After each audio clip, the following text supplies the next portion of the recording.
Hi friends, welcome back to my channel. Today recipe ఏంటంటే రవ్వ కొబ్బరి దోశ.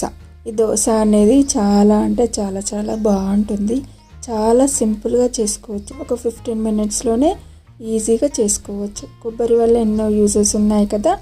ఈ వీడియోలో కొబ్బరి యూజెస్ కూడా చెప్తాను. పచ్చి కొబ్బరిది ఇక్కడ స్కిప్ చేయకుండా చూడండి. ఈ దోశ మిస్ అయితే ఒక మంచి దోశ మిస్ అయిపోయినట్టు. ఒక బౌల్ తీసుకొని ఆ బౌల్లోకి నేను ఒక చిన్న కప్పుతో 2 కప్స్ బొంబాయి రవ్వ తీసుకుంటున్నాను. సూజీ అంటారు కదా అది. ఇందులోకి 2 కప్పుల వాటర్ తీసుకోవాలి. 2 కప్పుల బొంబాయి రవ్వకి 2 కప్పుల వాటర్ కరెక్ట్గా సరిపోతుంది.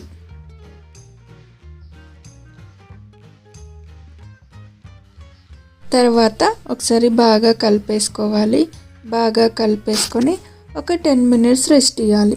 ఈలోపు ఈ 10 మినిట్స్లో రవ్వ అనేది చక్కగా నానిపోతుంది. రవ్వ నానిపోయేలోపు ఇప్పుడు కొబ్బరిని కట్ చేసుకొని కొబ్బరి యూజెస్ ఏంటో తెలుసుకుందాం. నేను 2 కొబ్బరి చిప్పలు తీసుకుంటున్నాను. ఈ 2 కొబ్బరి చిప్పలు 2 కప్పులు వస్తుంది. పీసెస్ కట్ చేసుకున్న తర్వాత కొబ్బరిని ఒకసారి కొబ్బరి పీసెస్ని వాష్ చేసుకోండి. పచ్చి కొబ్బరి వల్ల హెల్త్ బెనిఫిట్స్ ఎన్నో ఉన్నాయి. ఈ పచ్చి కొబ్బరి తీసుకోవడం వల్ల శరీరానికి చల్లదనం ఇస్తుంది. వేడి ఎక్కువగా ఉన్నప్పుడు ఈ పచ్చి కొబ్బరి తింటే శరీరంలో వేడి అనేది తగ్గిపోతుంది. అంతేకాకుండా డైజెషన్ కూడా హెల్ప్ చేస్తుంది. ఇందులో ఫైబర్ ఎక్కువ ఉంటుంది. కడుపు బరువు, మలబద్ధకం కూడా తగ్గుతుంది. ఇది ఇంకా ఎనర్జీని పెంచుతుంది. ఇందులో గుడ్ ఫ్యాట్స్ అనేవి ఉంటాయి. అలసట తగ్గి ఎనర్జీ ఇస్తుంది. కొందరు తొందరగా అలసిపోతూ ఉంటారు కదా, అలాంటి వాళ్ళు పచ్చి కొబ్బరి తీసుకోండి. అంతేకాకుండా పిల్లల మెదడు ఎదుగుదలకు కూడా మంచిది. ఎముకలకు బలం ఇస్తుంది. ఇందులో కాల్షియం, మెగ్నీషియం ఉంటాయి. పిల్లలకు పెద్దలకు హెల్ప్ చేస్తుంది. రోగనిరోధక శక్తి పెరుగుతుంది. ఇందులో యాంటీ ఆక్సిడెంట్లు ఉంటాయి. శరీరాన్ని ఇన్ఫెక్షన్ల నుండి కాపాడుతుంది. అంతేకాకుండా ఇది స్కిన్ అండ్ హెయిర్ కూడా మంచిది. స్కిన్ అనేది డ్రై అవ్వకుండా చేస్తుంది. జుట్టు బలంగా మెరిసేలా చేస్తుంది. షుగర్ ఉన్న వాళ్ళు తక్కువ తీసుకోవాలి. ఇందులో గ్లైసెమిక్ ఇండెక్స్ తక్కువ, కానీ తక్కువ తీసుకోవాలి. ఒక చిన్న టిప్ ఏంటంటే, ఒక చిన్న జాగ్రత్త ఏంటంటే, ఎక్కువగా తీసుకుంటే కఫం పెరుగుతుంది. జలుబు, దగ్గు ఎక్కువగా ఉంటే తక్కువ తినాలి.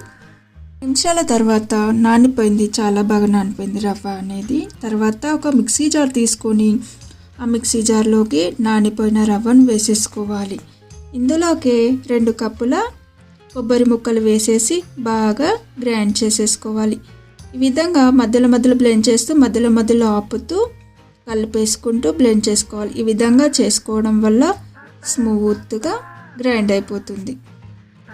గ్రైండ్ చేసుకున్న తర్వాత ఒక బౌల్లోకి వేసేసుకోవాలి. తర్వాత ఒకసారి బాగా కలిపేసుకోవాలి.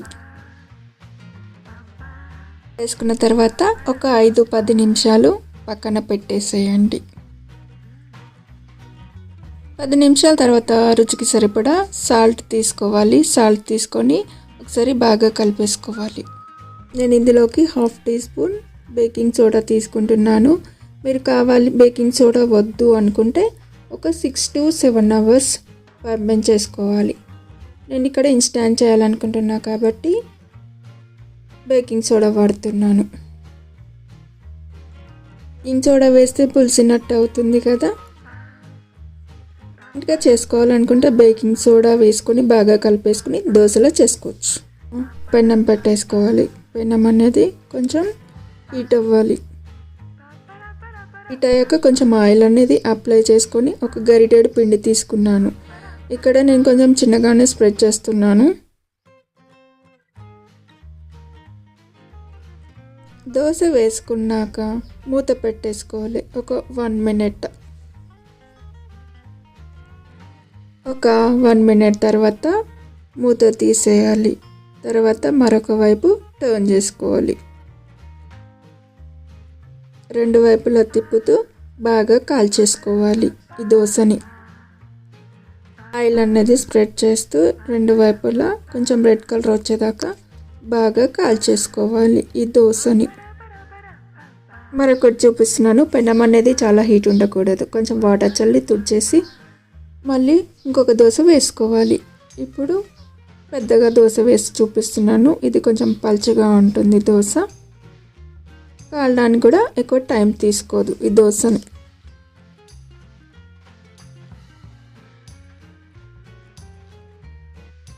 తర్వాత చూపిస్తున్నాను. దోశ అనేది ఒకవైపు చక్కగా కాలిపోయింది. మరొక వైపు తిప్పుతూ ఈ విధంగా రెడ్ కలర్ వచ్చేలాగా కాల్చుకోవాలి.